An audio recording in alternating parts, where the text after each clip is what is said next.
Hey, good afternoon. Welcome to Two Gents Podcast. Had to make sure that I was on this afternoon. I'm not playing no music.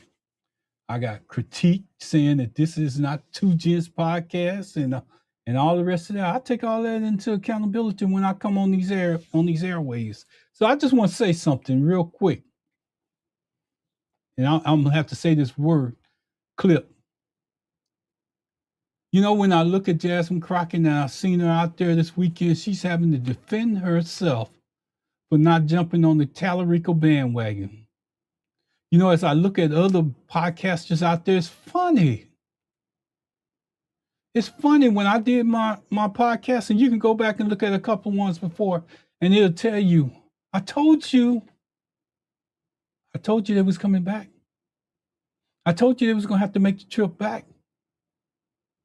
After all that set her up to fail, she was powerless, but she could have stood on her own when it came time to run against Ken Paxton. Clip that. She could have stood on her own time to run against Ken Paxton. She didn't need to go back to the black community because they were already there with her. But y'all set this machine up.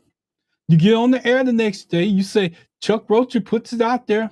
People back him up and say, you know what? They wasn't going after the black vote. Now what you got to say? Now what can you? Oh no, you got people going on Twitter losing their mind. Talking about Jasmine got to get on board. Jasmine ain't got to. I'm gonna say it like Candace Weber said. Jasmine ain't got to do a damn thing, but keep living and keep doing the job that she's doing in Washington. Y'all expecting too much. She's going back and forth to Washington. Is he gonna pay for her to go to all them places that he want her to go in the stomping ground? Or you saying she should come out of her own pocket because it's out of the goodness of her heart?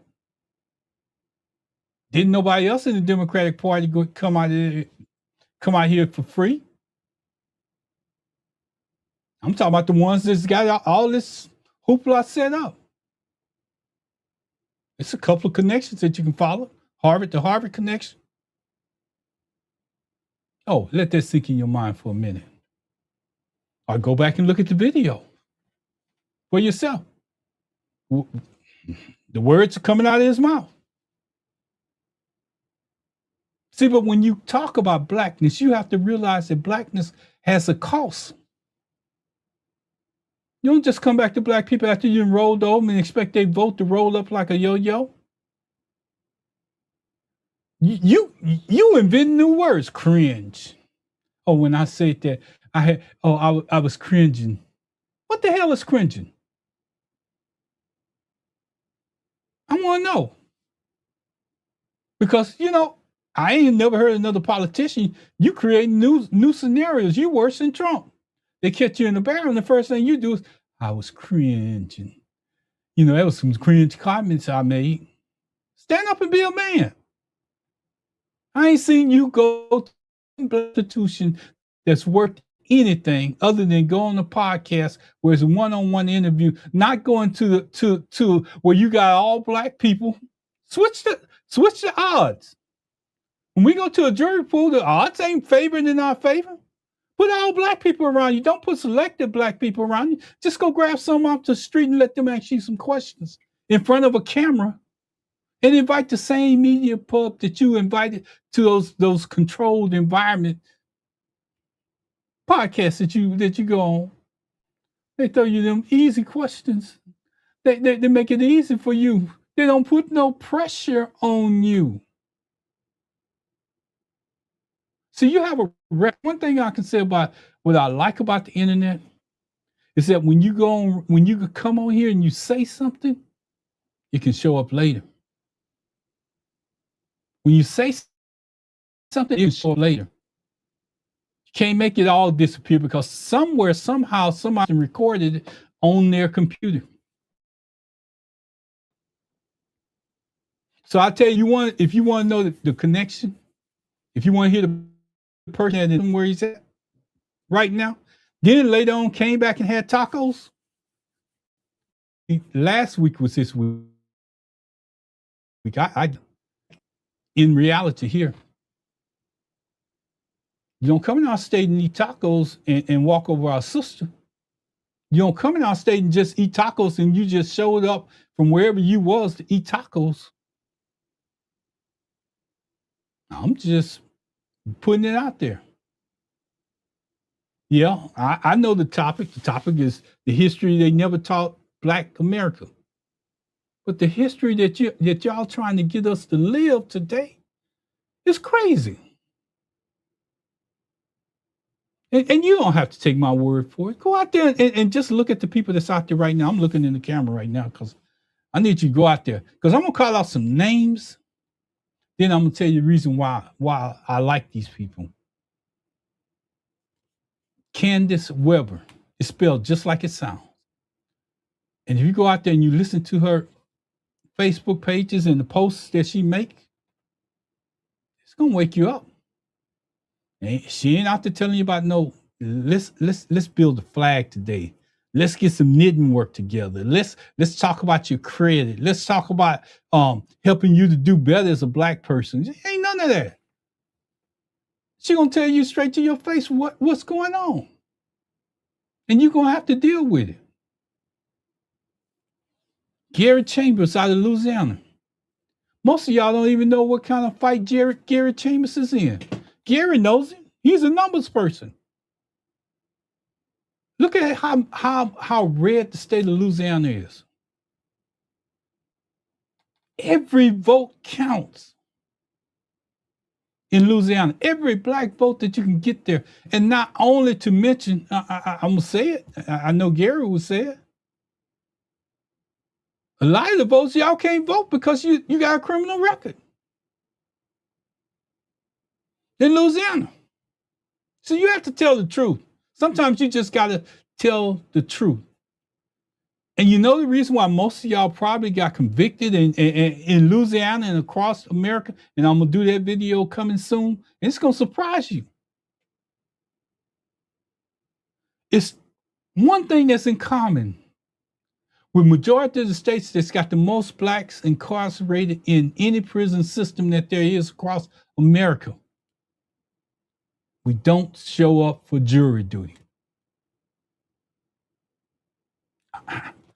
Clip that one. We don't show up for jury duty. You know why? Because we have too many other things that's more important. But then we're the first ones to run out with a flag after they got 30, 40, 50 years for a crime that you say that it's too harsh. Well, if they had representation within a jury pool, or they had Black judges that look like them, maybe that wouldn't happen as often as it does. But as long as we keep riding the excuse that we don't want to get on these jury pools, oh, it's too inconvenient. I got to go pick up my child. I got to do this. I got to do that. You got to do everything, but don't run your mouth and complain after it's over with. Now, I'm just hold it real. Now, this next person I'm gonna tell you about is Joy Reid, and I ain't even got into my podcast because I was so mad today. Joy Reid is on point sometimes. And if you don't think that she's an example of somebody losing their job about something that they say on the airways or supporting her people too much, you turn on the TV at a certain time every single night for years. For years. And Joy Reid was the one that you looked at every single night. I look at my telephone because people that know me know that they can reach me by texting on my telephone if they can't make a comment on the air and it doesn't show up here. So I'm going to always have my telephone by me when I do these podcasts. And yeah, you're going to have to deal with that little teet, teet, beep, beep, whatever. But anyway, Joy Reid show.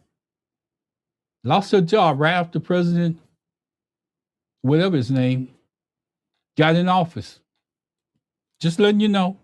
Here's another guy that's been keeping it real even before I got on these airways, even before I had the idea that I want to do this as a place, even before any other person out there in social media came out with whatever they're doing right now, to include Roland Martin. If you go back to Blog Talk Radio, which was a platform set up pretty much like anything that's out there right now, if you go back to Blog Talk Radio, which was a forerunner of everything that you see in place right now, the first Black Talk Radio that I ever seen was done by Scotty, SCOTT Reed, and a group of other blacks that look just like him. I don't know if they're related to Joy Reid. He might not be. I'm just telling you, if you go out there and he's getting started again, and you want some truth, not that lazy, sugar-coated lie. Not that lazy, sugar-coated lie. Go out there and look at Scotty's post.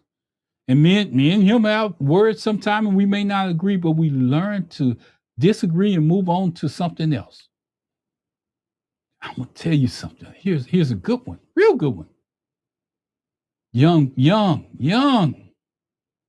and they don't bite their tongue. They're good.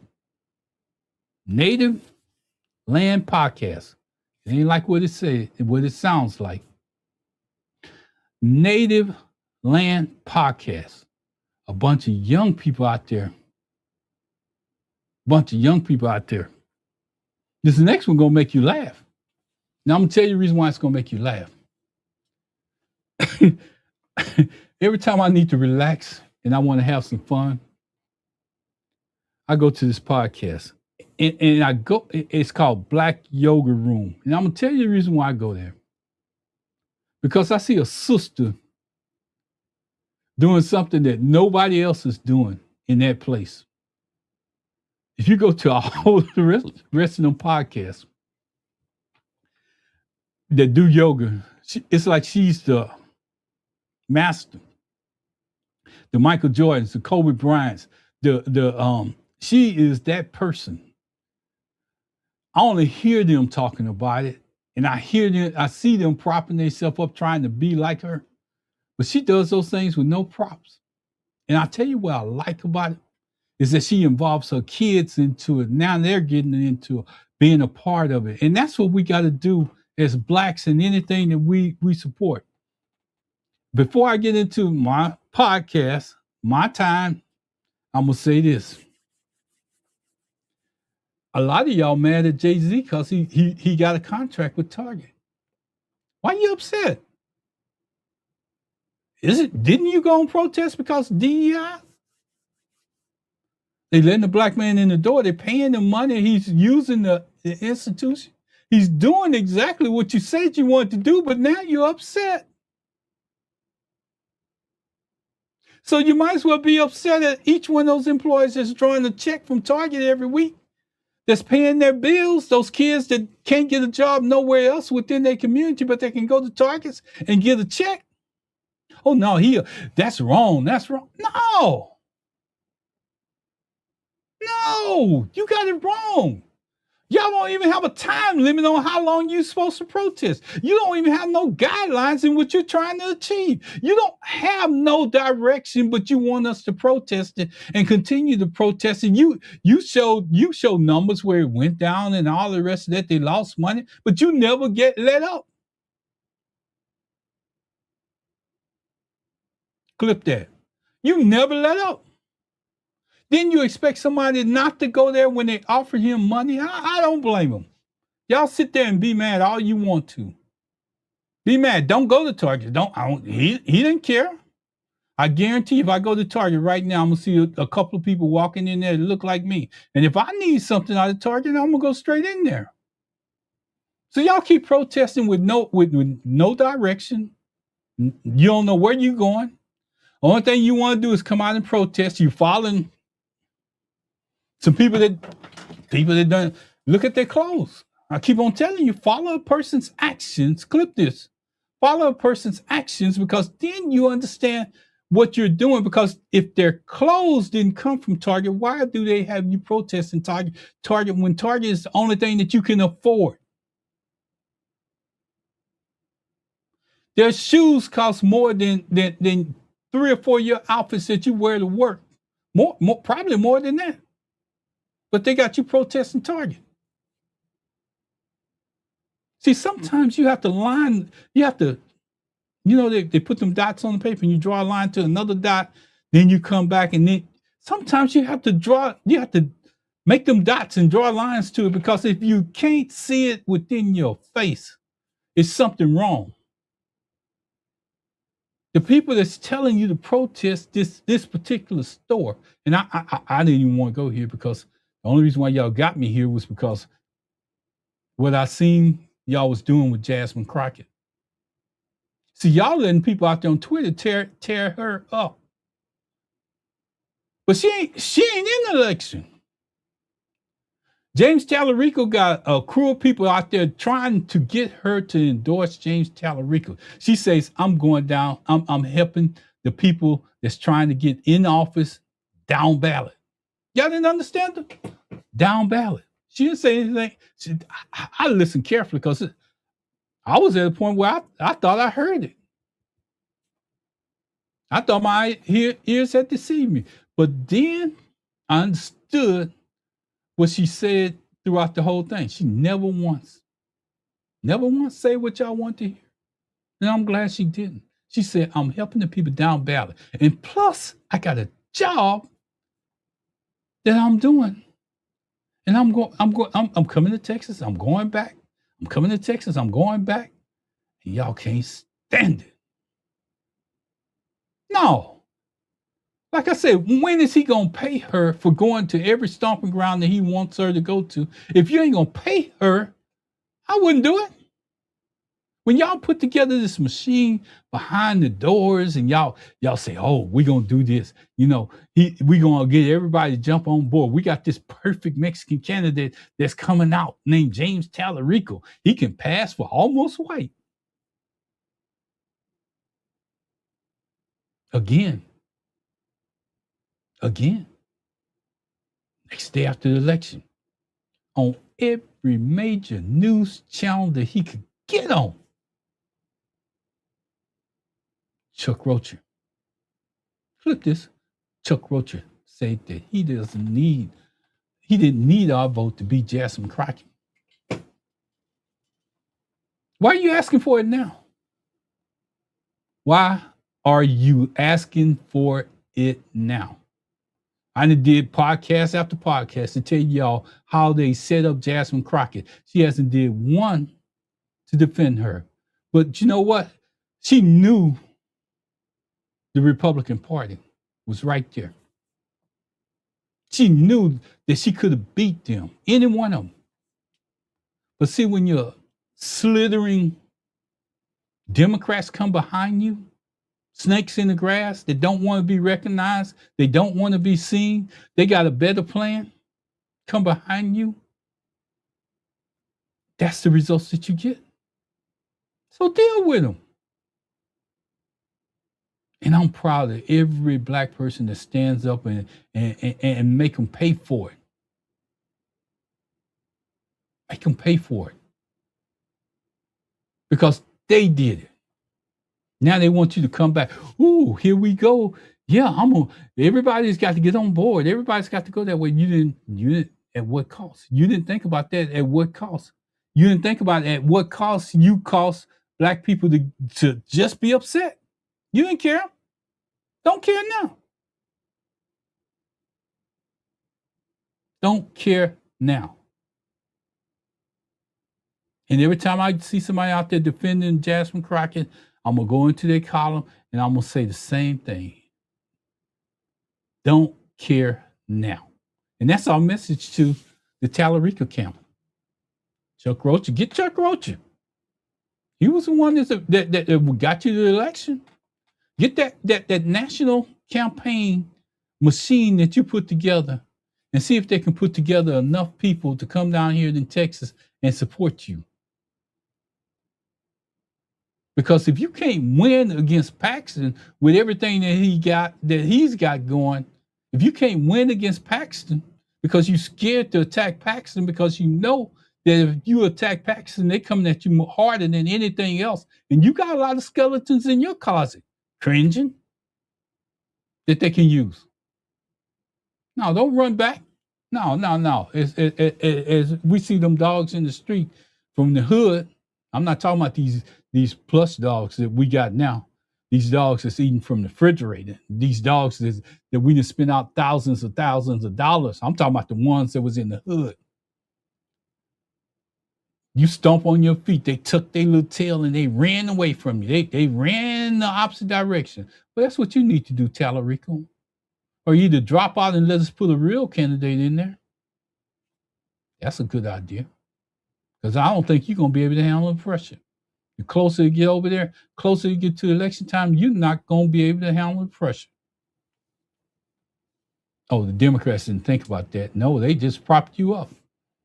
They send you all the way to New York City. And they took you from running for governor and talked you into running for Senate. But you wasn't smart enough to know that something was wrong. When you beat a national candidate, they already had the audience and everything behind her. You beat her, and you call it fair politics. I know. I just get tired. I've been doing so much research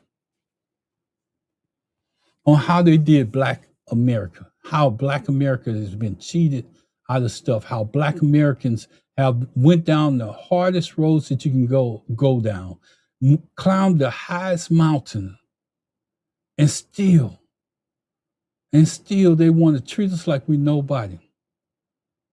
And still they don't value our resources, they don't value our vote, they don't value anything that we've done in history. But yet, here they come. Here they come. They're making them social media burn up. Talking about what Black people ain't doing. They ain't doing this. They ain't doing that. You even got white people out there talking about what Black people ain't doing. Well, you might not get what you want this time. You might get the exact person that you voted into office. You might get Ken Paxton. You already got a criminal in office, so why not take that criminal too? Put some bars on the White House. Don't put that stuff on the front lawn like you got that UFC stuff. Put some bars around there. And just put Ken Paxton and Trump in there. They got a lot of things in common. A lot of things in common. Pending litigation. They convicted on some of the stuff. I don't know what the difference is. Think about how many things they got in common. All right, I'm done. I'm off my bandwagon. Just make sure you go out and check out Candace Weber, Gary Chambers, Joy Reid, Scotty, T. Reed, Native Land Podcast. If you're a younger person, go out there and check them out. If you don't like this old man sitting here talking to you the way I talk, and I'm back in the 50s, y'all call me school, go out there and check out Native Land Podcast. It don't take anything away from me for me to give you those resources, because I can go to either one of them and I trust what they have to say. It's a lot of people I didn't call off. You know why? I don't trust what they have to say. Most of them have something to gain when they're talking to you. These people don't have anything to gain because they're in their position. They're in their place. Now I'm looking to make sure, because I see my comments on the screen and I don't have any, but that's okay. You know, I gotta tell you something. Even though I get on here, people follow my shorts just as much as they follow my longs. And this just happened to be a long. This is what they call a long podcast. But see, I get in this space. Now I'm going to tell you the reason why I'm in this space.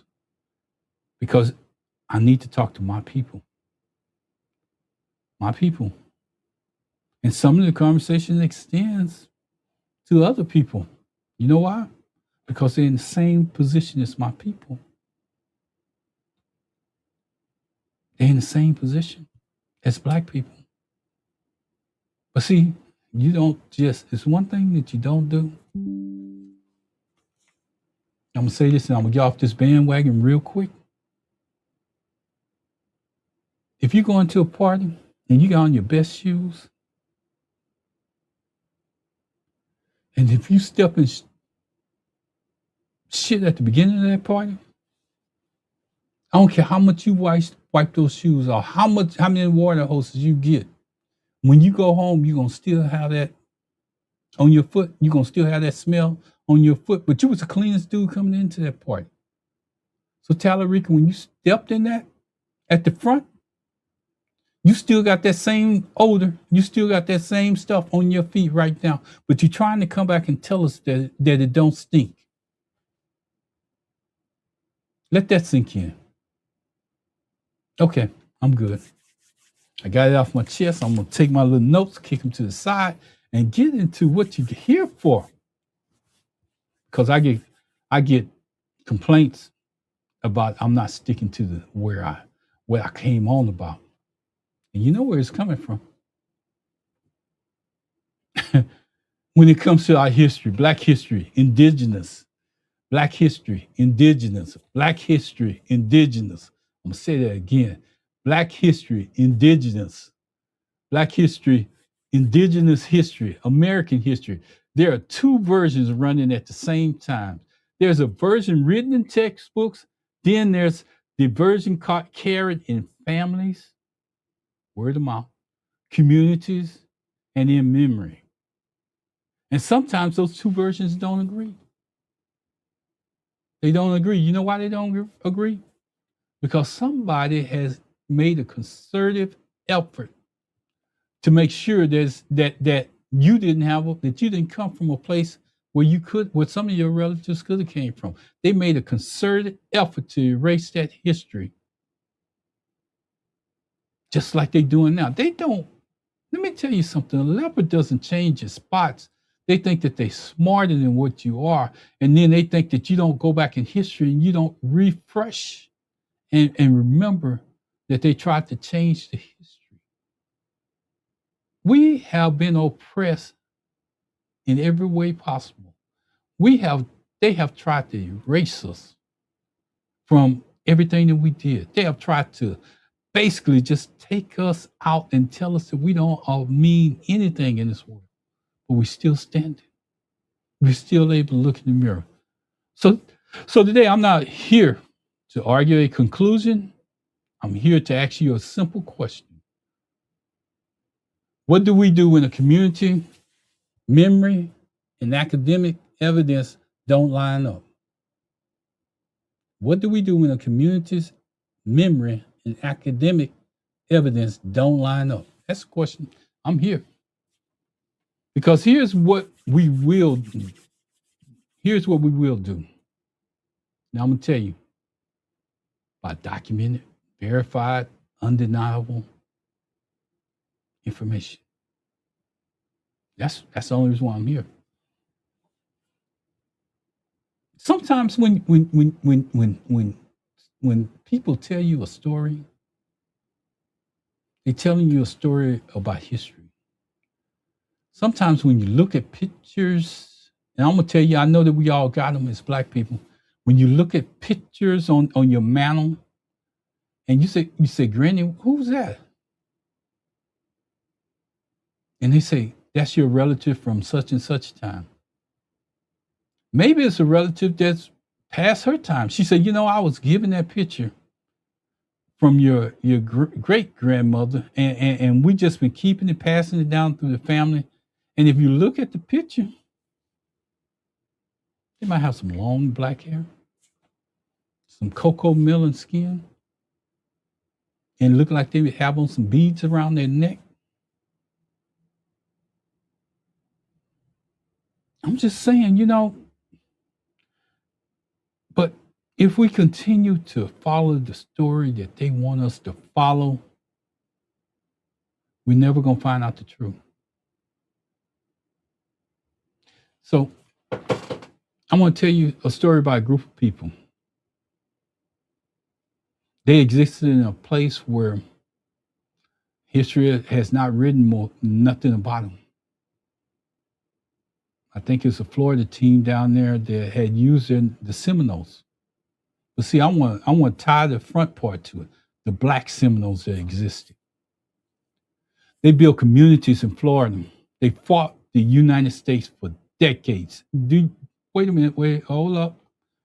I want you to listen to that last. They fought the United States for decades for land that they was on that nobody wanted. Land that they was on that nobody wanted to claim. Land that was full of mosquitoes, every type of alligator, even I think they got bobcats and some other kind of animal down there that's balancing, that they just figured out that's balancing the what is it, culture of ball pythons, because they had a storm where all these ball pythons went into the woods, and now all of a sudden they're overtaken. But now the natural predators that was there are learning to deal with them as a source of food. So it's changing. Anyway, I don't want to get into that. And what the United States went down there, every battle that they went down there, they was trying to get them up out of Florida. See, that part don't make it into history. See, they want you to believe that everybody went north for freedom. Everybody didn't go north. Some of them went south. You know why? And I'm gonna tell you the reason why they was able to make it. Where when they sent them soldiers down there marching with uniforms and guns and all the rest of that, but they couldn't beat them because they fought a different fight, because they were taught different tactics than standing in a line just bang bang. They hid behind trees. They hid behind stones. They didn't just come out and fight you. But that's the way they came down there to do this fight. I'm just putting it out there, letting you you can make your own decision. When they finally got the Black Seminoles out of there, they had they had a structured meeting where they was going to discuss how they was going to make this move to get them out of there. But in that meeting, what they did was capture the guy that was over the fighting of the Black Seminoles. They set up a false meeting, captured him, and kept him. And then they went down and they tried to forcibly remove everybody that was there. You ever heard of cutting off the head of the snake? Well, that's what they did, because this guy was tearing their butt up. Every time they had a new plan and they send a new army down there, he was defeating them because he knew the landscape. He knew what it took. He knew what they had the ability to go around and do to make them look like fools. But anyway, I ain't going to go in. I don't want to get into those weeds. They moved that, after they tricked them into that truce, they moved a group of people. Just listen to what I'm about to say, because it's going to make sense to you. From Florida to Oklahoma. From Florida to Oklahoma. How many places is it in between there? How many people do you think they fell off along that path? How many states are there? Texas? At the time, Mexico might have been, it was Mexico. Part of it was probably still a lot of Mexicans staying in certain areas. So I would say Mexico. Some of them might have dropped down the border even deeper down into Mexico. New Orleans was the place that they was moving them through, Louisiana. Now, a lot of indigenous people, as they call them, not black indigenous people, a lot of the indigenous people ended up dropping off in New Orleans. They didn't continue that movement across there. But then there are other stories. The ones whispered, remembered, passed down. The stories about Africans reaching Mexico before Columbus. But see, we're going to have to talk about that a little bit more, because see, they don't want to point out their history in that. They're hiding it. But until I get facts, I'm not going to bring it up. I'm just telling you stories out there about it. You know why? You know why it's out there? And the reason why, because if it's certain things that evidence is left behind, they'll take you stuff that's not in books. The stories about the seeds that the Indians had, the crops that they grew, and the knowledge shared long before the Europeans arrived with the Native Americans that were here. See, a lot of the vegetables and items that they cultivated to help survive came from Africa. Came from Africa. I'm just putting this information out there. I'm gonna keep on moving because some of y'all gonna get it eventually. Europeans arrived after this. The stories don't have an archaeological proof yet, but refuse to disappear. These stories are circulating everywhere on Facebook today. You see people presenting records. They're showing where they scratched out indigenous people on black people and they gave them a label like Negro, black, colored, and that was done not to tie them back to the land. That's a story for another day. But I got it coming. It's coming. It's coming. I just got too much other stuff that I'm trying to put out and help you get better at. But I need you to understand. See, I can talk to my people here and I can break it down in a way where you can understand it. So the question is every story true? The real question that you should be asking yourself, why do some stories survive for centuries, even when the record books say otherwise? See, because when you try to destroy records, when you try to take away records across the United States of America, forget that some of those people that was in some of those offices later that held those government jobs that you wanted documents destroyed, they just took them home. And that's the reason why we see this documentation showing up that they didn't want us to have our hands on. Almost like poll taxing for voting. If you look out there on the internet, you can see where they was charging people that look like us to vote. But you go in any county records, I bet you can't see it. It's the same way with this type of history that we're talking about right now. Don't ever feel comfortable with where you at unless you do the history, unless you dig into it, unless you look at those pictures that are on your mantle, if they didn't get destroyed, and you ask some of the older people, who are they? That's history too. But that's the history that they're trying to destroy in black and white. Because whether those early contact stories are eventually proven or disproven or remain unresolved, one thing is already clear. Our story is bigger, older, and more complicated than the version we're being handed right in front of us. I'm gonna say that again. Our story is bigger, older, and more complicated than the version we're being handed right in front of us. So let's talk about it. The history we know.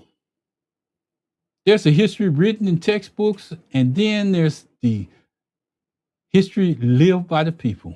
So before we talk about anything else, before we debate it, dispute it, let's start with what is documented and verified and undeniable. The Black Seminoles existed. Africans, escaped Africans, many, I can't pronounce this word, but I'm gonna spell it for you. Gullah speakers built free maroon communities. That means they were free because they got away. But you only hear about the people going north. Maroon communities in Spanish Florida as early as the late 1600s. They allied with the Seminole Nation. They fought for their freedom just like the Seminole Nation. They told them some of the tactics, taught them some of the tactics that they used back in their own country. Here's the thing that's not in the history book. They built towns and farms and families. They had families integrated families with indigenous people that was down there. They don't tell you that. When a person is born in indigenous land, and it doesn't matter if they're black or white, what the mother was Indian and the father was black, do they not become a part of that tribe?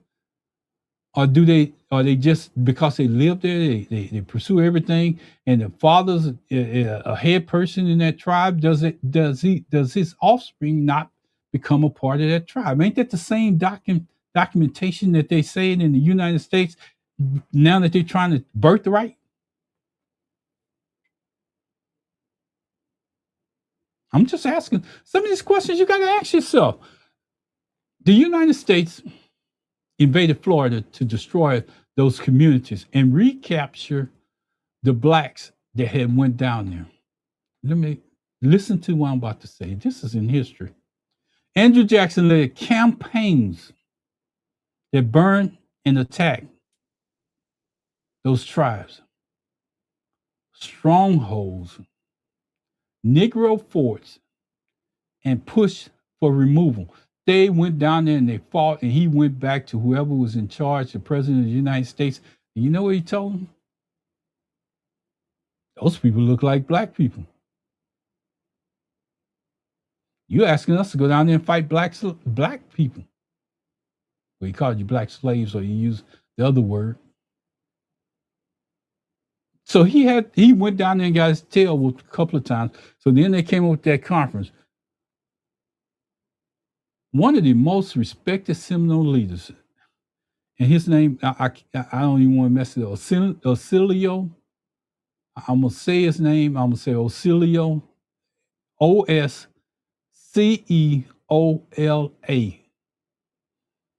Osceola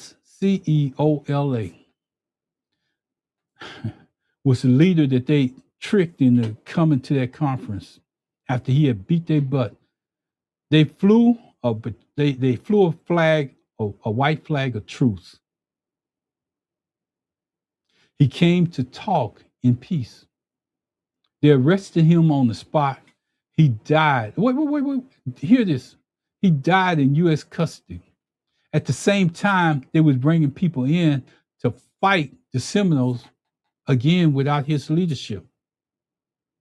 They won. The Seminole Wars became one of the longest, costless war conflicts in the U.S. history of that time. You know what the one is right now. Just sad. History repeating history.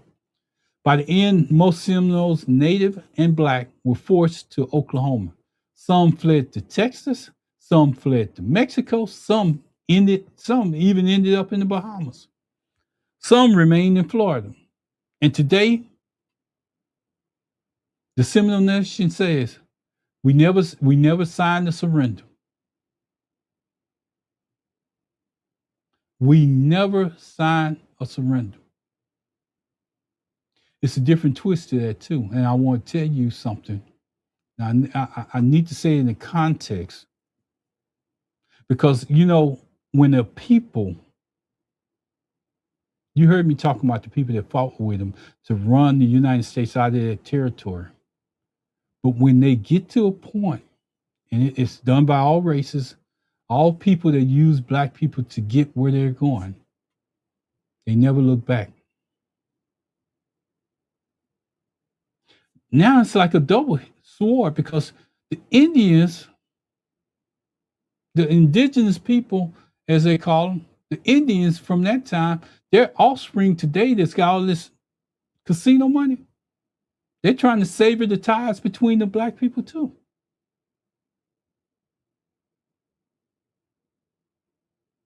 Let that go. We'll get back to that another day.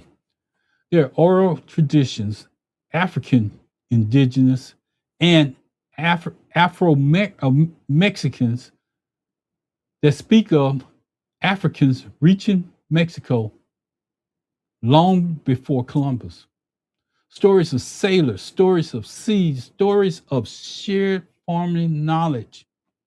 I told you that already. stories of early contact.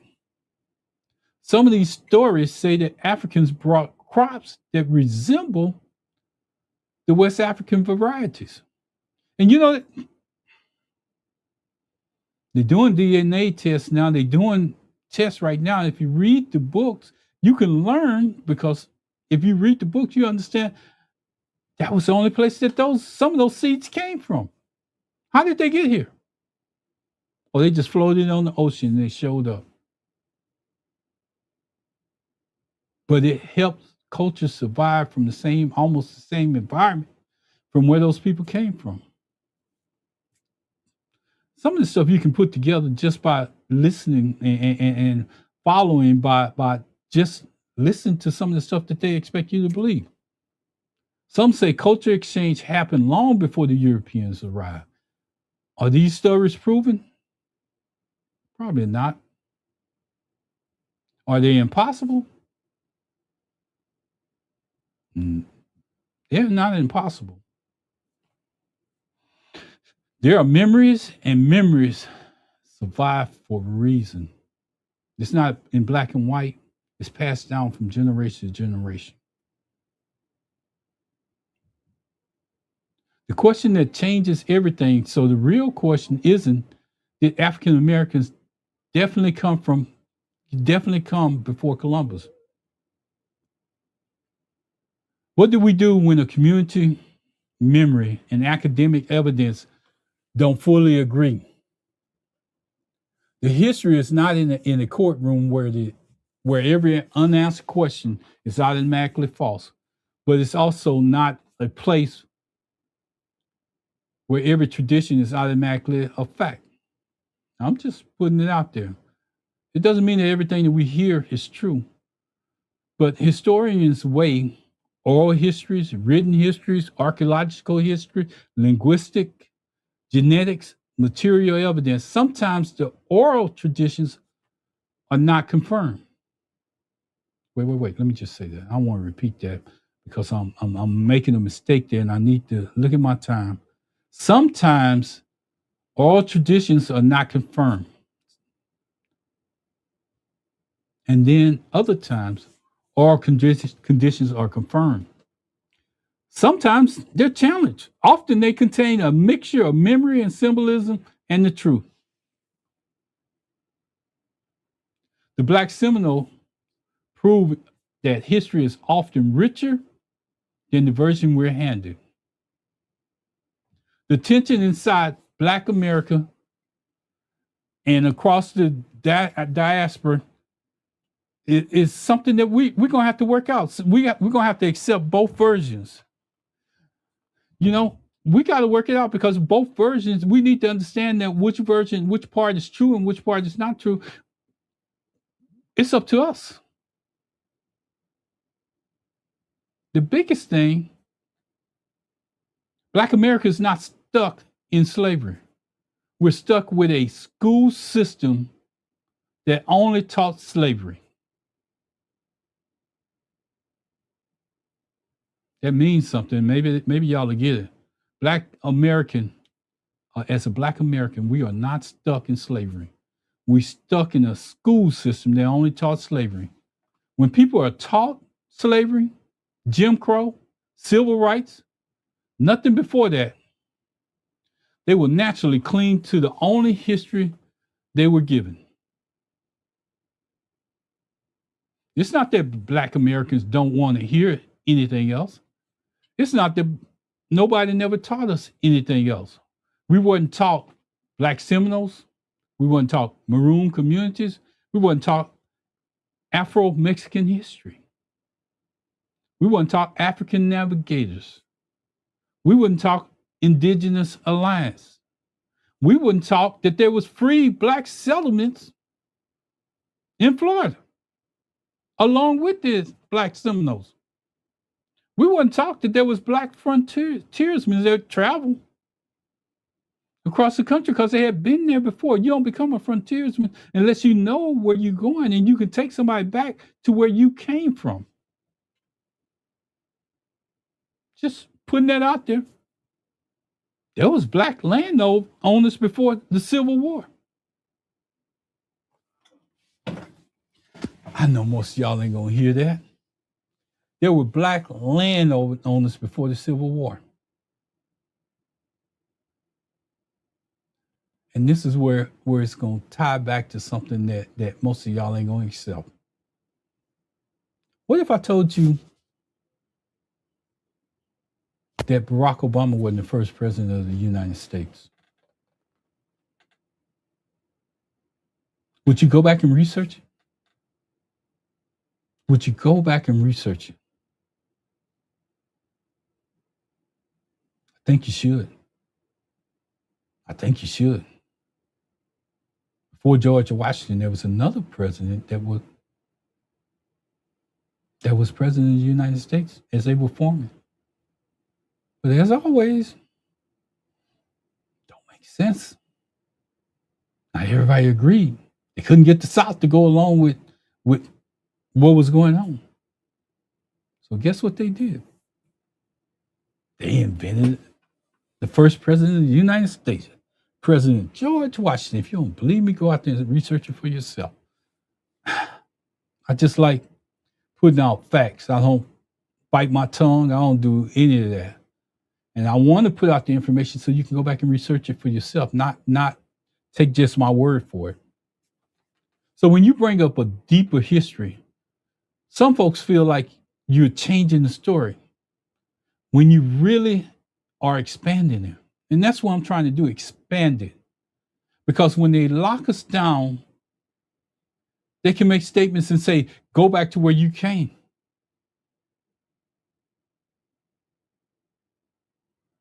When the real people that don't have a land to stand on, don't own anything, really shouldn't be in the position that they're in. Because they were the oppressors that came here. It was people before them that was here already. When you understand that scenario, you begin to see a whole different picture, because even that scenario says, you don't come here and oppress the people, change the laws and change the records and erase people from history and then say you own it. And then years later, you come back and you say, go back to where you came from. What if I didn't come from where you think I came from?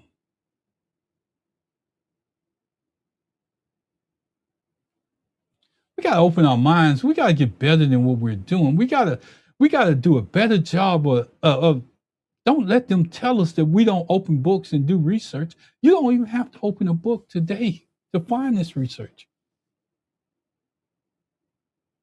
If you can talk, if you can sit up in a chair and you can think of what you want to say and translate it into words, it's a microphone on any of these chat GPTs that you can ask all the questions that you want. I'm not saying that they're 100% right, but they're able to get access to more information than you are. And if you can't verify what you're trying to do right there, go to another one, ask them the same questions that you asked the other one. And if they give you some information that you don't believe is true, take it from that context and put it in the other one and ask the same question. And if the facts start to line up somewhere and the dots, you start crossing out dots and everything, you start connecting dots, then you're going somewhere. Then you can go back and ask specific questions, because then, let me just share a scenario with you. So let me see how much time I got. I'm gonna try to get out of here in just a few minutes. I do my research, and I don't have access to all the people and everything else. I do my research by asking questions. I do my research by letting them show me documentation that's there. And see, even in the process of doing this information, they was telling me a whole different story. All of them. They didn't even want to touch it. Some of them would call it offensive and stop the conversation in the middle because they say that you're spreading hatred. But what you have to do is go back in there and say, I'm Black. I'm trying to find out more about my history. I'm trying to find out what's factual and what's not. Then they do a little bit more research. And then you have to add in the information that somebody else has shared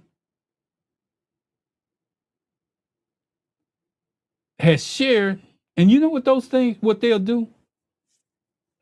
They'll go back and if you go out there and you translate every word that they say on those little videos where they're showing you where they got a history of their parents being crossed out as Negroes, where they living in certain areas within the United States, and all that history is coming together, and they sharing it on their video, saying talking about your ancestry and all the rest of that. You go to a place like no GPT, let them translate it for you. Then take that same knowledge that they put in there. And you know what these GPTs do? They go back and they research in depth of everything that you just put in there. I want to make sure that I put this up here because I'm gonna go into this where you can understand what I'm saying. Before I get into the next show, I need you to. I'm checking my notes, make sure that I call his name right. I need you to go out there and research who Walter Plecker out of Virginia. See, I don't like playing with people's time. I like putting the information out. And if I wasn't doing that, I wouldn't be doing what I'm doing right now. Look at Walter Plecker. See what he did to history. See what he started. See what he put out there. But see, GPT can't tie the connections together. When the wealthiest people within America gets word from somebody that's maybe not smart as them, maybe don't have as much money as them, and they start changing documentations and they sit up at these rich people conferences and tell them how they can help them get land from people by changing the documentation to reflect something different. Then what happens with these GPTs? They build a pattern. Because now they cross-referencing the history that you brought in, along with anybody else that's out there. They're putting that information and they taking that into accountability. And then they going back and get real documents that happened at that particular point in time. And they say, you know what? It might be some truth to that. But if we don't continue to put our history in question for making accusations for Black people, putting inquiries, finding out if it's true or not, they're going to walk all over that history too.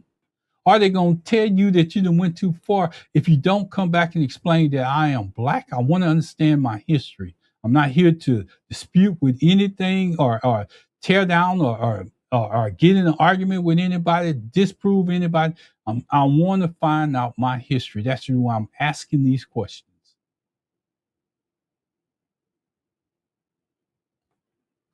Simple. You need to learn how to use AI to benefit you and help it write us into history. That's another story. That's another story for another time. You know, some newer African immigrants come with their own histories, their own struggles, their own culture, their own misunderstandings about Black Americans. I want to go back up here because I need you to understand why I say it. The tension with some newer African immigrants is real, but it has a context. We can talk about it without disrespecting anybody. Some newer African immigrants come with their own histories, their own struggles, their own culture pride, their own misunderstandings about Black Americans. And some of them were taught stereotypes about us before they ever arrived here. At the same time, some Black Americans feel abandoned, judged, disrespected, or erased. And that erased part is the part that's in history. That erased part hurts the most. When they hear statements like Black Americans, when you wait. When you hear statements coming from Black people that look like you, and the statements are saying something like, Black Americans didn't build America. Maybe some of y'all didn't hear that. People that look like you, same color as you, didn't live here, came from another country, and they telling you Black Americans didn't build America. That hurts because it's historically false and emotionally dismissive of a people. But here's the deep truth. This tension is not natural. It was engineered. Divide the diaspora. Nobody wins. The claim Black Americans didn't build America is historically incorrect. This is not my opinion. This is not the opinion that I'm saying right now. This is a documented fact. Documented fact. Black Americans built the cotton economy. Black Americans built the rice economy. And if you don't believe me, let me just share something with you. Rice economy, because I got to break this down. There's a group of people, I think the way I pronounce it is called Geechee. They were from a certain part of Africa, and the white slave owners here in America was having a hard time cultivating rice. This is just some recent history they just dug up. The Geechee people was able to cultivate that rice and use it and make it grow.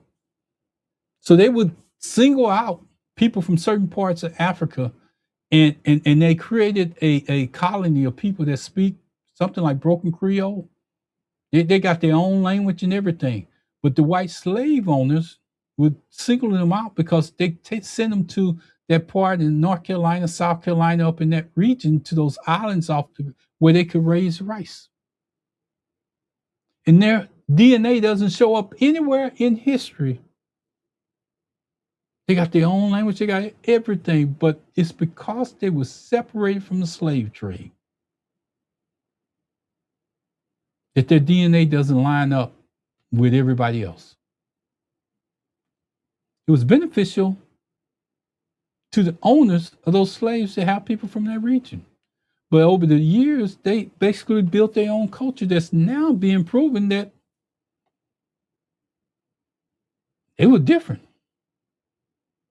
So when you say it's a possibility that our history isn't any different, think about that.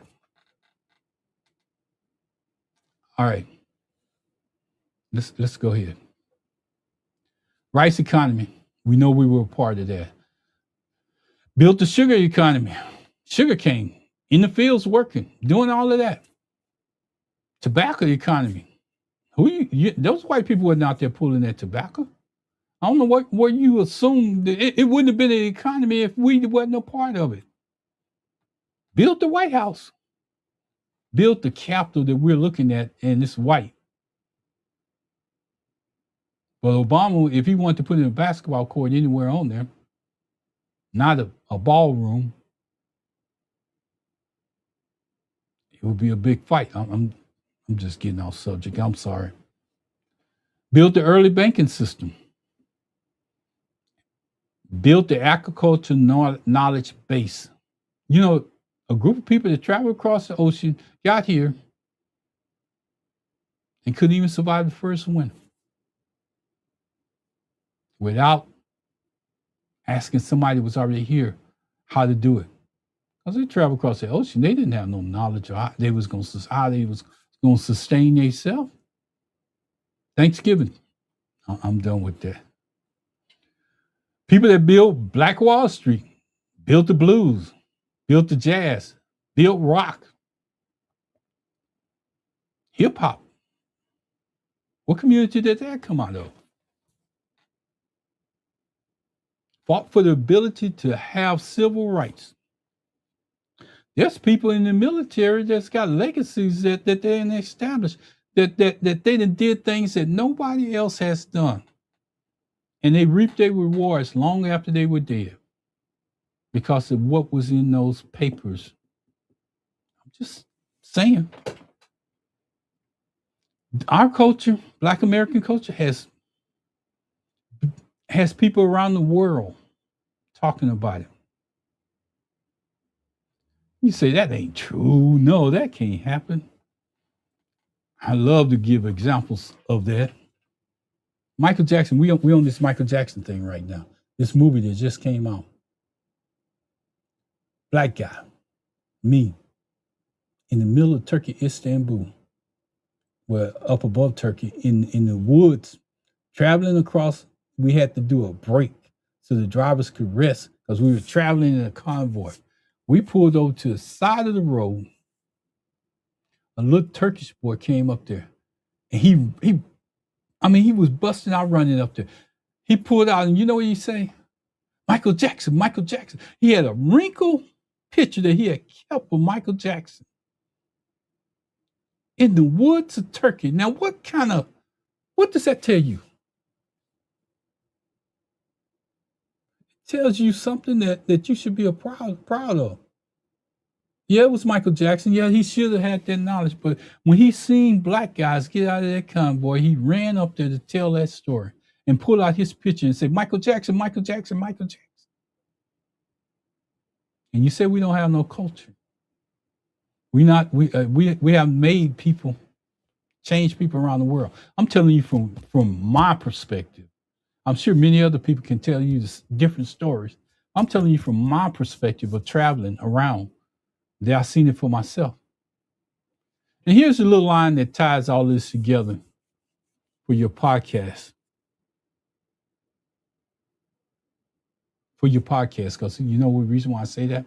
Because people hear part of the story that you could hear, put their twist on to it. And they'll go out and record it, and then they'll make it their line, how it came out, how the information got spread. They won't give you credit. Like I just did. Candace Weber, Gary Chambers, Joy Reid, Scotty T. Reid, Native Land Podcast, Black Yoga Room. They won't give you credit like that. You know why? Because it takes away from them. I'm going to keep on going. I got to get through this. Our history didn't start with slavery, and it doesn't end with division. We are a people with deep roots, wide branches, and a story bigger than any chapter that anybody could write. And you may ask, why am I doing this? This is why I'm doing this, because our people deserve more than one chapter, because our kids deserve a bigger story than the chains. Because our ancestors deserve to be remembered as more than victims. Because our identity deserves death, not limitation. Because our history deserves investigation and not dismissal. Because our community deserves the truth and not division. The lesson of the Black Seminoles is not that everyone hid the story. It's true. It doesn't mean that every part of it is true. It just means that part of it's true. And you know why? I'm glad my grandson just came in here because I want him to come over. Come here, grandson. I want the other one. Let me finish this and then I'll be in there to help you. Okay? You don't want to get on because it's summertime. He's not dressed. But that's the reason why I'm doing this. It's not for people that are out there that disagree with me. I'm doing it for my grandson that just came in here from my house. And I'm taking up my time, my information that I researched and put out. And I want to deliver a story that you can take to your grandkids and help them realize that there's somebody. Nobody has to tell them who they are. History will show them and direct them in a direction in which they can say, I'm proud to be a part of this race. History has shown over and over, communities often preserve memories. Scholars later rediscover, and turn them into truths. Whether early American contact is eventually proven,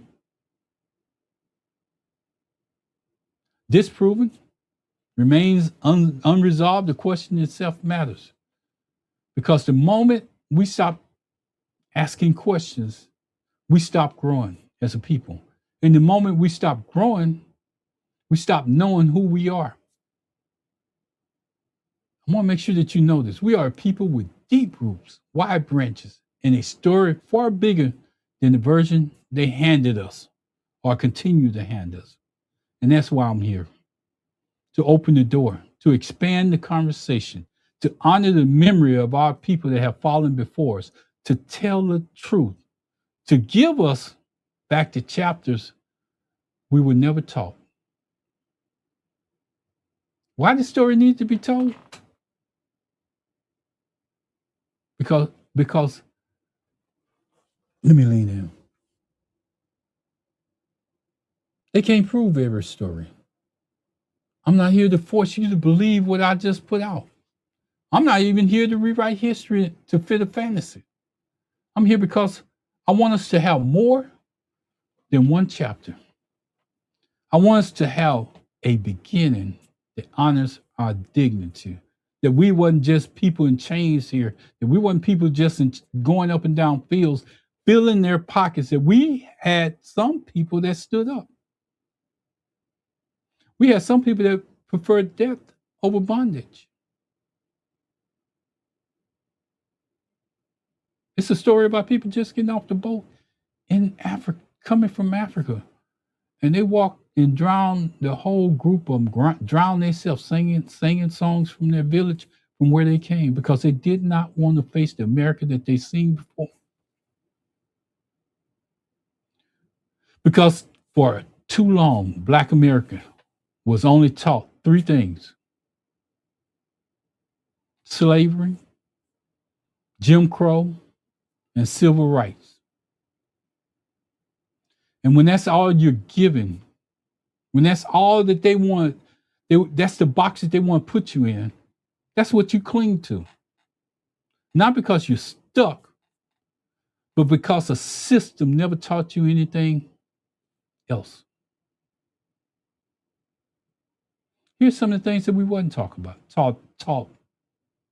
Black Seminoles, Maroon communities, Afro-Mexican history, African navigators, indigenous alliances, free Black settlements, Black cowboys. And that's a story for a whole nother day. But Black cowboys, Black frontiersmen, Black landowners before the Civil War. So when deep history shows up, some folks feel like you're changing the story. When what all I'm trying to do is expand it. I'll be honest with you. There are stories I want to believe. Stories about African reaching Mexico before Columbus. Stories about the seeds and knowledge carried across the waters. Stories about the connection before the conquest. I want to believe them because I want us to have a beginning that isn't rooted in us being in chains, but one something that doesn't make. Let me just say it. I want to make sure I get this statement right, because some of y'all gonna call me on this. But wanting something that doesn't make it true. But wanting something doesn't make it true. And ignoring something that doesn't make it false. So I stand in the middle between what we know and what we hope, between evidence and memory, between history and possibility. And I speak from that place because some, not all, some, not all, because while some newer African immigrants come with their own stories, their own pride, and sometimes their own misunderstanding about us. And while some of them say things like Black Americans didn't build America, I know the truth. Black Americans built the cotton economy, built the rice economy, built the sugar economy, built the tobacco economy, built Wall Street's early wealth, built the White House, built the Capitol, built the infrastructure of the South, built the early banking system that they used, built the architecture, knowledge-based institutions all over America, built the labor forces that powered the nation. They were made up of the labor forces. Black America was made up of the labor forces that helped this nation to grow. They don't give us credit for Black Wall Street, the blues, the jazz, the rock, the hip hop, the civil rights movement, military legacies, and culture influence around the world. To say that we didn't build America is just wrong. It's impossible. Black America built America. It's documented. African civilizations built Africa. It's documented.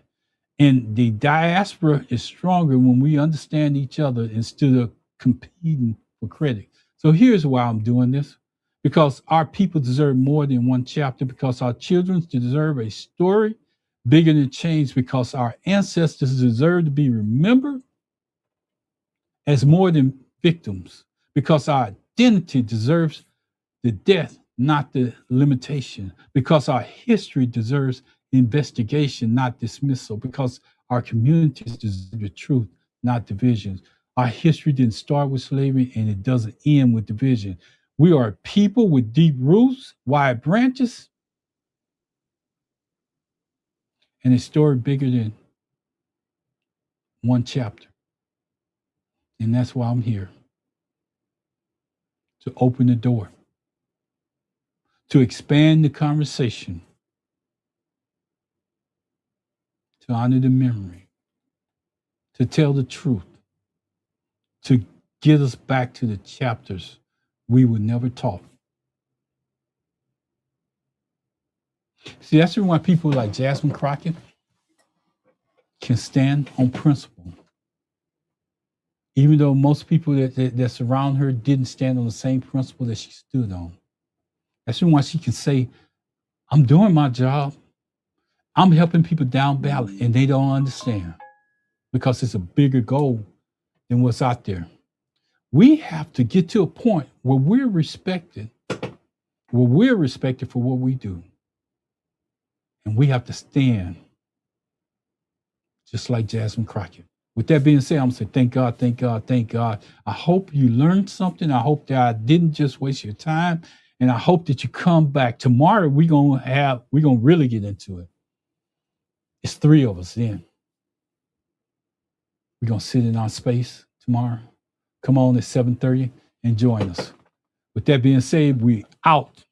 As the kids said, we out, we done, we over with.